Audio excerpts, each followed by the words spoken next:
Hi friends, అండి మీ గోవిందసేన త్రిపులేట్ పెద్దలందరికీ నమస్కారం. బ్రహ్మశ్రీ చాగంటి కోటేశ్వరరావు గారి యొక్క కాలి చెప్పును నేను 8 నామాలు చెప్తే చాలు శివపూజ అయిపోతుంది.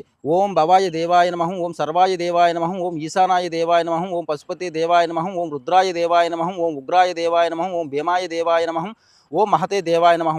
8 అంకి చేత శివతత్వం విస్తరిస్తుంది కాబట్టి 8 నామాలు చెప్తే శివపూజ పరిపూర్ణంగా అయిపోతుంది. శివార్చన చేసిన తర్వాత పార్వతీదేవి అర్చన చేయకుండా ఉండకూడదు. కుంకుమతో పూజ చేయకూడదు, కానీ 8 నామాలతో పార్వతీదేవి పూజ చేస్తే పూజ పరిపూర్ణంగా అయిపోయినట్టే. ఆ 8 నామాలు: ఓం భవశ్య దేవస్య పత్నే నమః, ఓం సర్వస్య దేవస్య పత్నే నమః, ఓం ఈశానస్య దేవస్య పత్నే నమః, ఓం పశుపతే దేవస్య పత్నే నమః, ఓం ఉగ్రస్య దేవస్య పత్నే నమః, ఓం రుద్రస్య దేవస్య పత్నే నమః, ఓం భీమస్య దేవస్య పత్నే నమః, ఓం మహతే దేవస్య పత్నే నమః. ఆ శివనామాలకే పత్నే నమః అని జోడించి చెప్తే పార్వతీదేవి పూజ అయిపోతుంది. జై చాగంటి, జై శ్రీరామ్, ఓం నమ శివాయ, హర హర మహాదేవ్, శంభో శంకర. వీడియో నచ్చితే ఒక లైక్ చేయండి ఫ్రెండ్స్. Please support me.